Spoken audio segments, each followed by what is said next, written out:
My name is Eliza Thompson. I'm 74 years old, and I've lived in this house for over 4 decades. Every photograph on the walls, every creak in the floorboards carries the echoes of a life built with love, struggle, and clubbin'. My husband John and I raised our only child, Brian, in this very home. But one day, none of that seemed to matter. It was late afternoon, the light filtering softly through the living room curtains. I was bringing a tray of coffee and cookies to John's study, where Brian and his wife Danielle had joined me earlier to discuss estate matters. Or so I thought. When I reached the doorway, Brian stood there, blocking my view into the room. He didn't smile. His expression was firm, almost rehearsed. "This is between family, Mom," he said. "We'll let you know later." I blinked. I laughed at first, thinking it was some kind of joke, but his face didn't change. Not even a flicker of warmth or humor. He gently closed the door, and I was left standing in the hallway alone. Just like that 45 years of marriage, motherhood, and devotion reduced to nothing more than a polite dismissal. I wasn't even granted the dignity of staying in the room. I stood there in silence, surrounded by framed family portraits, photographs I had taken, printed, and hung myself, holidays I had cooked for, birthdays I had planned. And yet, at that moment, I wasn't part of their definition of family anymore. That was the first real crack. The moment where the illusion that love would always protect me began to fall apart. I didn't scream. I didn't cry. I walked to the kitchen, set the tray down, and poured myself a cup of tea, trying to keep my hands from shaking. But inside, something began to shift. A quiet awakening. This wasn't just grief. This wasn't just loneliness. This was erasure. And I was not going to disappear quietly. John and I met in the summer of 1973. I was 22, wearing a yellow cotton dress I had sewn myself. He told me I looked like sunshine, and from that moment on, that's what he called me. Sunshine. Even in the final weeks of his illness, when his voice was barely a whisper, he would reach for my hand and say, "Sunshine, you still light up the room." We built this house piece by piece, laid the tile in the kitchen ourselves, painted the bedroom walls one Saturday morning with music playing in the background. It wasn't just a house. It was our story written in wood, paint, and laughter. Our son Brian was our miracle. After years of trying in a complicated pregnancy, I held him in my arms, afraid to blink in case something happened. We poured everything into giving him the best we could. When he decided to pursue business school, John and I refinanced the house to help pay tuition. Later, when he launched his first startup, we quietly dipped into John's retirement fund to help him through the rough first year. We never kept a ledger. We never asked to be paid back. That's what parents do, we told ourselves that more times than I can count. And for a while, he made us proud. He visited on holidays. He brought Danielle, his wife, to family dinners. He sent flowers on my birthday. But slowly, things started to change. The phone calls became shorter. The hugs felt less warm. Conversations turned transactional, and somehow even family became something to be managed, scheduled, optimized. I told myself he was just busy, that he meant well. Mothers do that. We explain away the silence, make room for disappointment, and hold tight to the belief that love is still there even if unspoken. Then John got sick, pancreatic cancer, fast and cruel. From diagnosis to hospice, it was less than 10 months. Through it all, I never left his side. But Brian, he stopped by when he could, always with his laptop, always checking emails, always whispering with Danielle in the hallway. And I started to wonder, had we raised a stranger? It was a quiet afternoon, the kind where sunlight falls in slanted lines across the kitchen table. John was thinner than I'd ever seen him. His hands trembled slightly as he reached for mine. "Eliza," he said softly, "I need to talk to you about something serious." I thought he was going to mention a new treatment option, or maybe ask about pain medication. But instead, he looked me in the eye and said, "I've updated the will." I froze, my throat tightened. "Brian, he's changed," John continued. "He doesn't look at you the way a son should look at his mother." I tried to interrupt to defend our son, but John gently shook his head. "He and Danielle, I've heard things. Conversations they didn't mean for me to hear. About money. About the house. About what happens after." I wanted to say it was stress. That grief can twist words and intentions. But John saw through the noise. "He's positioning himself," he said plainly. "You need to be ready. Promise me when I'm gone, you'll stand up for yourself." I nodded, but truthfully, I didn't understand. I didn't want to. 2 weeks later, as he lay in bed, weaker than ever, he took my hand and pressed something into my palm, a small brass key. "Only after I'm gone," he whispered. "You'll know when." I didn't ask questions. I just kissed his forehead and sat beside him until he fell asleep. After John passed, the house felt like a museum. His slippers stayed tucked under the bed. His coffee mug sat on the drying rack for weeks. I slept on my side of the bed, not because I needed the space, but because I couldn't bear to step into the emptiness he left behind. Brian came more often after the funeral. He brought legal documents, spoke in clipped, professional tones about efficiency, and scheduled meetings with lawyers. I was still numb, still holding my grief like a second skin. Then came the day he blocked me at the study door. And for the first time, I remembered the brass key, tucked deep in a drawer, waiting. The day Brian shut the door in my face, something inside me cracked. I stood in the hallway, holding a tray of coffee I'd carefully prepared, using the good china. I had thought we'd sit together, like a family, but now I realized that family had become a word with conditions. I walked into the kitchen and poured myself a cup of tea. My hands trembled as I lifted the kettle, but I didn't spill a drop. I sat at the table, surrounded by familiar things: John's reading glasses still on the windowsill, the framed photo of Brian as a boy, laughing in a Superman cape. I stared at that photo longer than I meant to. That moment wasn't just grief. It wasn't just the ache of widowhood. It was a realization. I was being erased, gently, quietly. The next morning, I opened the drawer where I had hidden the brass key. I held it in my palm for a long time, the way you might hold a match before lighting it. That afternoon, Brian came by as if nothing had happened. He brought croissants from the bakery I liked, though, like always, not the kind I actually preferred. "We're almost finished wrapping up the estate," he said, placing the paper bag on the counter. Daniel scrolled on her phone from the hallway, barely looking up. They were waiting, not just for a legal process to complete, but for something more. Control. That same day, I drove to Valley Trust Bank, just off Cedar Lane. John had told me exactly where to go, box number 209. The manager led me into a quiet room and handed me a small metal container. Inside, a manila envelope with my name, a USB drive, and a leather folder labeled Power of Attorney and Financial Docs. My hands trembled as I opened the envelope. At the top, a notarized will, signed 6 months before John passed. He had left everything to me: the house, the investments, the pension. Brian's share, conditional and small. John had seen it coming, the shift, the charm backed by calculation. I drove home in silence, the folder on the passenger seat. And for the first time in weeks, the house didn't just feel empty, it felt alert. As if it too was waiting. That evening, I didn't sleep. I sat at the kitchen table with the brass key beside me, the folder from the bank still unopened on purpose. I wasn't ready to read more, not yet, but I couldn't bring myself to go to bed, either. The silence in the house was too loud. It pressed against my chest like a weight. At around midnight, I picked up the USB drive and walked to John's study. His favorite lamp, the one with the brass pull chain, still sat on the desk. I turned it on and plugged the USB into the laptop. The screen flickered, then a video began to play. There was John. Older, thinner, but still him. "Sunshine," he said, "if you're watching this, then I'm already gone. But I need to tell you the truth." His voice cracked halfway through the sentence. He took a breath and continued. "I've seen what Brian and Danielle are doing. I didn't want to believe it either. But the signs, they're everywhere. I started hearing them talk about transferring the house before Mom forgets things and making arrangements. They think they're protecting you, but they're not. They're removing you." I pressed pause. Then play. He explained how he had quietly hired a financial advisor to look into our accounts. Transactions had started shifting. Emails had been sent from addresses I didn't recognize. A line of credit had been opened in my name. Signatures that looked close to mine but weren't mine. And then John said something I'll never forget. "They're not waiting until you need help. They're planning to help themselves. You're not a person to them anymore, Eliza. You're a liability."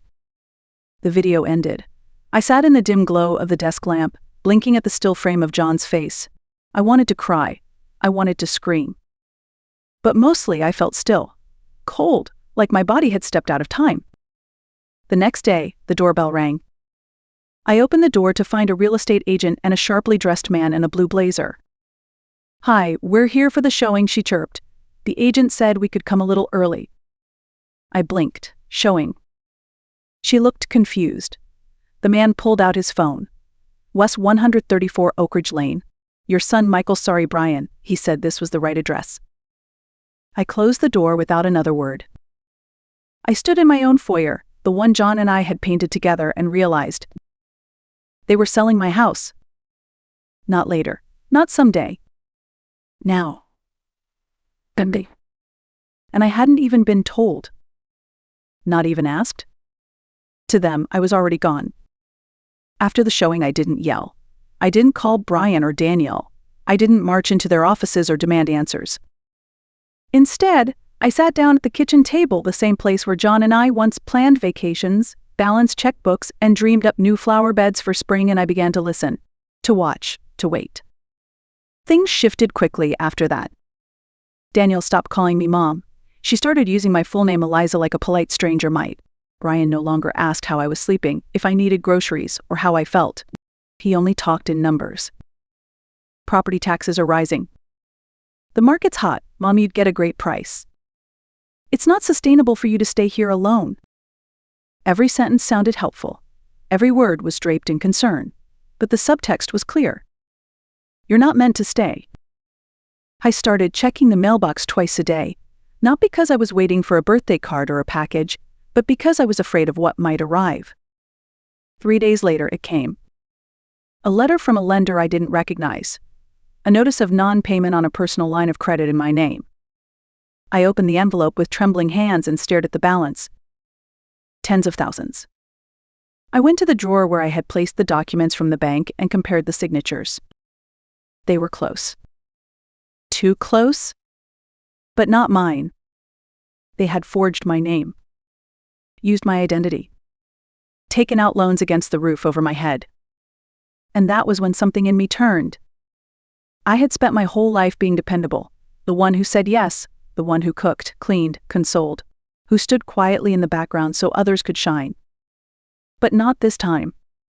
This time I wasn't going to be edited out of my own story. I walked into John's study, turned on his lamp, and pulled out the leather notebook we used to keep our household records. In the back, written in his careful script, was a name I didn't recognize until now. Walter Green, attorney. Trust everything to him. And so I did. The next morning, I picked up the phone and dialed. Walter Green didn't sound surprised when I introduced myself over the phone. His voice was calm, measured, like someone who had already been waiting. "Have you seen the video?" he asked. "I have," I replied. "Then you know what we're dealing with." He invited me to his office the next morning. For the first time in weeks, I put on lipstick. I wore the navy blue coat John always said made my eyes look like summer water. I walked a little straighter. Walter greeted me with warmth and quiet resolve. He slid a folder across the desk. Inside was everything.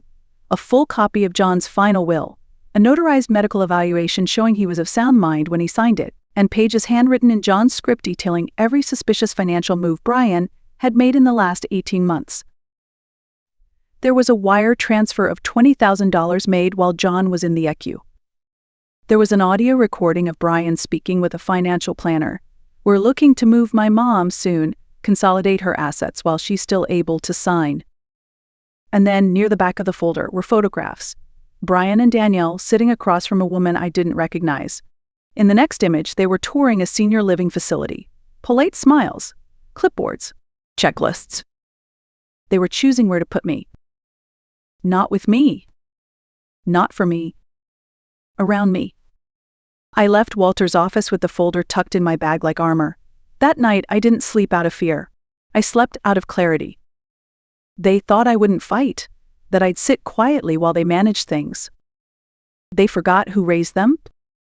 The following Sunday, I invited Brian and Danielle over. I told them we should sit down, discuss the estate, get everything in order. They arrived 5 minutes late, as always, coffees in hand, breezy and confident. "Mom, this won't take long," Brian said, patting my shoulder like I was some elderly neighbor who needed help bringing in groceries. "We've already outlined a transition plan," Danielle added, pulling color-coded folders from her tote bag. "You'll have your own balcony and garden access. It's a lovely place, really." They spread papers across the dining room table, budgets, projections, lists of showings scheduled for the house. Brian pushed one toward me. "It's time to simplify, Mom? The market's great. We've already pre-qualified you for the assisted living place." I didn't flinch. I didn't blink. I reached into my own tote bag and pulled out the navy blue folder. "What's that?" Brian asked. I opened it slowly, carefully. "Something you forgot to include in your plan," I said. I slid the updated will across the table. Danielle leaned in, her face paled. "Everything to you?" she whispered. I nodded. "Ew." "Yes, everything." And then, I reached for the documents they never thought I'd see. The loan applications. The forged signatures. The photographs. The truth. And in that moment, the air shifted. The room didn't explode. It went quiet. But it was the kind of quiet that comes just before the ground breaks open. They left quietly that day. Brian didn't argue. Danielle didn't slam her chair back or raise her voice. They simply gathered their papers, offered a stiff smile, and said they'd be in touch. They never were.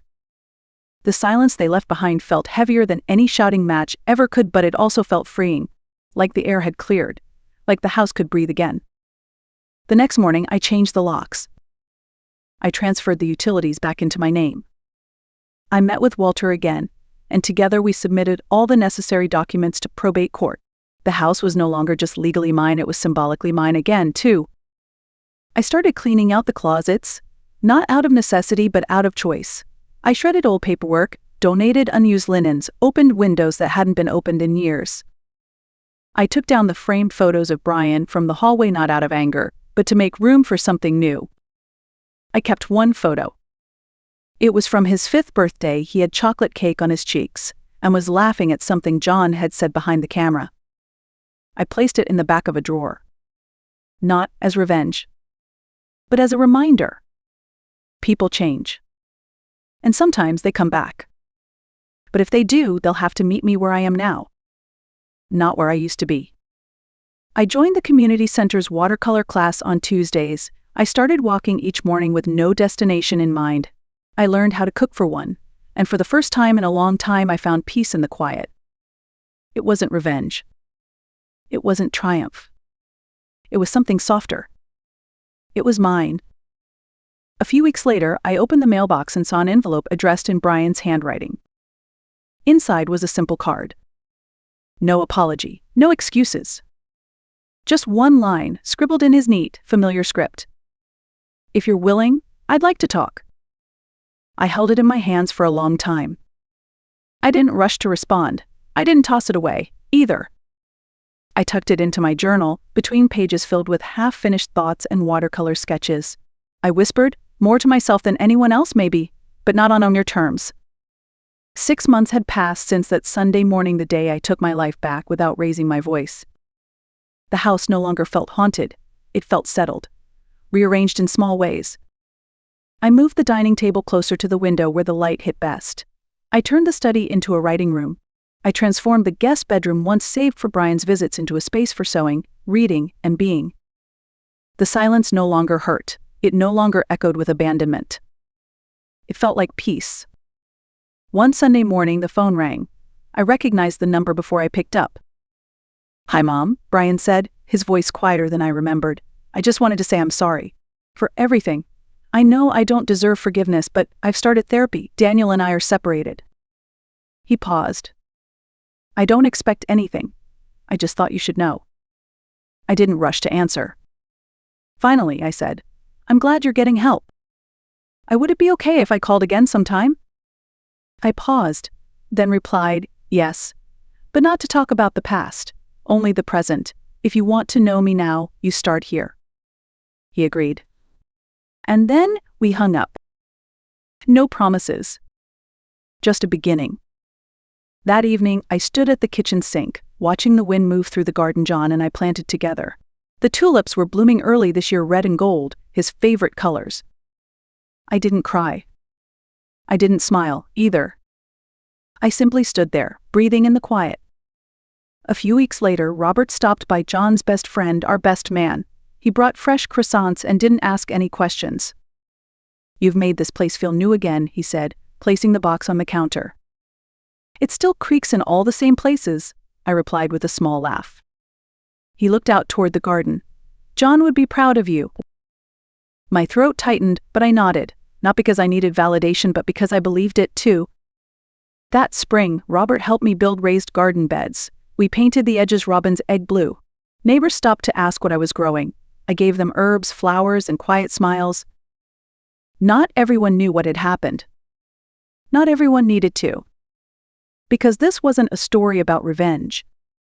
It was a story about returning to myself.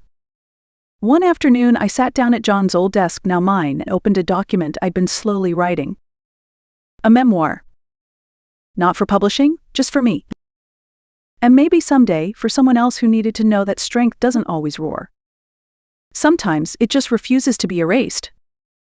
I titled it, The Quiet Room. Because that's where they tried to leave me. And it's where I rose from. If you've ever felt like someone tried to erase you, your love, your voice, your presence, I want to say this. You're still here. You still matter. And your story isn't over. If this spoke to something inside you, you're welcome to share in the comments. Or simply say, I'm still here. Sometimes saying that out loud is a kind of healing.